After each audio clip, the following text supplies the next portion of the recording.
Welcome back to another episode of Unseen Yet Unstoppable. My name is Anthony, and before we begin, I want to start off by saying I hope you all are having a blessed day. If not, I hope this episode will add some value and blessing, not only to your day, but to your life. We will also be joined by Mr. Idea, who will be doing our scripture reading for the day. Today, we're jumping into one of the most vivid short stories you'll ever read, Proverbs Chapter 7. We're not going to treat this like a sermon. Instead, think of it as a timeless, masterfully written case study, a deep dive into wisdom, folly, and the anatomy of a truly terrible decision. Right out of the gate, the story kicks off with this incredibly personal, urgent plea from a father to his son. Keep my laws the apple of thine eye. That's not just casual advice. It's a command to treasure this wisdom like it's the most precious thing you have. It immediately sets the stakes incredibly high for what's about to happen. This first section really establishes the core conflict of the whole story. This isn't just about some guy making a mistake. It's presented as a choice between two powerful opposing forces that are both fighting for his loyalty and ultimately for his life. Before we proceed, Mr. Idea, could you please read the chapter in its entirety? The following is Proverbs Chapter 7, verses 1 through 27 from the New International Version. My son, keep my words and store up my commands within you. Keep my commands and you will live. Guard my teachings as the apple of your eye. Bind them on your fingers, write them on the tablet of your heart. Say to wisdom, you are my sister, and call understanding your kinsman. They will keep you from the adulteress, from the wayward wife with her seductive words. At the window of my house I looked out through the lattice. I saw among the simple, I noticed among the young men, a youth who lacked judgment. He was going down the street near her corner, walking along in the direction of her house at twilight, as the day was fading, as the dark of night set in. Then out came a woman to meet him, dressed like a prostitute and with crafty intent. She is loud and defiant. Her feet never stay at home. Now in the street, now in the squares. At every corner she lurks. She took hold of him and kissed him, and with a brazen face she said, I have fellowship offerings at home. Today I fulfilled my vows. So I came out to meet you. I looked for you and have found you. I have covered my bed with colored linens from Egypt. I have perfumed my bed with myrrh, aloes, and cinnamon. Come, let's drink deep of love till morning. Let's enjoy ourselves with love. My husband is not at home. He has gone on a long journey. He took his purse filled with money and will not be home till full moon. With persuasive words she led him astray. She seduced him with her smooth talk. All at once he followed her like an ox going to the slaughter, like a deer stepping into a noose till an arrow pierces his liver, like a bird darting into a snare, little knowing it will cost him his life. Now then, my sons, listen to me. Pay attention to what I say. Do not let your heart turn to her ways or stray into her paths.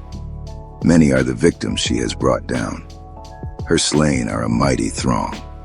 Her house is a highway to the grave, leading down to the chambers of death. End of chapter. What's so fascinating here is how wisdom is presented. It's not some abstract philosophical idea. The text actually urges the son to treat wisdom like a close family member, saying, say to wisdom, you are my sister, and call understanding your kinsman. The point is, it's supposed to feel intimate, familiar, and protective. So, it all boils down to this really stark choice. On one hand, you have wisdom, who is like a protective sister. And on the other, you have folly, personified as this dangerous stranger, the adulteress, the wayward wife with her seductive words. One offers life, the other something else entirely. Okay, let's move to the next scene. The camera angle kind of shifts here. The narrator becomes an observer, almost like a spy, looking out his window as our main character walks onto the stage. And there he is. The text describes him as a youth who lacked judgment. This is so key. He's not painted as some evil guy. He's more of an archetype, the naive youth. He's simple, he's vulnerable, and he has absolutely no idea that he's about to walk straight into a perfectly laid trap. Watch how the author uses the setting to build the tension. It's just brilliant. The scene mirrors the young man's own descent. He starts walking at twilight just as the day is fading, and he keeps going right into the black and dark night. As he gets deeper into moral danger, the world around him literally gets darker. Now we meet the antagonist. The predator of our story slips out of the shadows, and she's described with this one chillingly specific phrase. It's really interesting how different translations capture her character. The old King James Version calls her subtle of heart, while a more modern one, the NIV, says she has crafty intent. They're both getting at the exact same thing. This woman is not impulsive. Her actions are calculated, strategic, and completely deliberate. Let's break down her method, because it's a masterclass in psychological seduction. First, she makes a bold physical approach, grabs him, kisses him. That establishes control. Then, she gives herself this veneer of respectability, an excuse. She says she just fulfilled her religious vows. That lowers his guard. Next comes the direct temptation and appeal straight to his senses. And finally, she presents the perfect opportunity. There's zero chance of getting caught. And this right here is the absolute key. Her primary weapon isn't force, it's her words. The text is very specific. With persuasive words and smooth talk, she led him astray. She uses flattery. She uses cunning speech. And she makes him feel like he's the one in control, like he's making his own choice. And he falls for it. The trap snaps shut.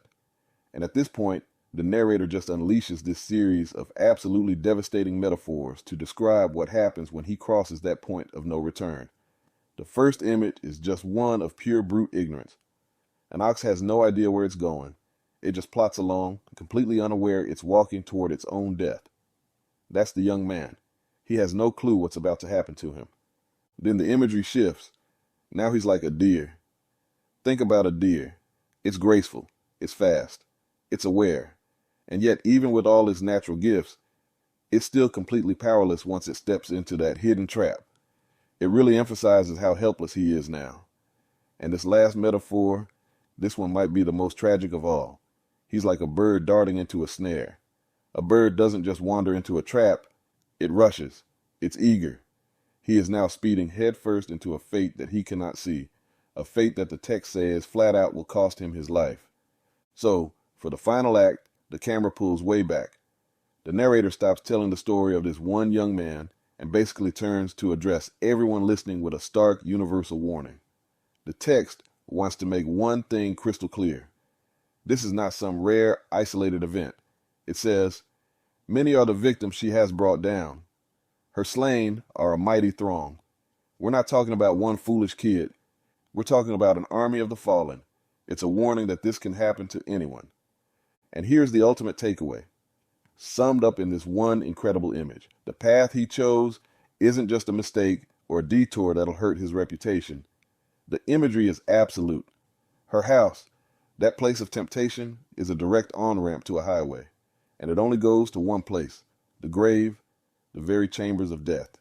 Before we head out, I definitely want to give a shout out and a thanks to all the listeners for stopping by to check out another episode of Unseen Yet Unstoppable. Whether you're in the gym, in your car, or intentionally dedicating time to deepen your understanding of the Word, please feel free to share the video with your friends and family. Also, please like, subscribe, and put on your notifications, and we'll catch you next time with another deep dive. Peace.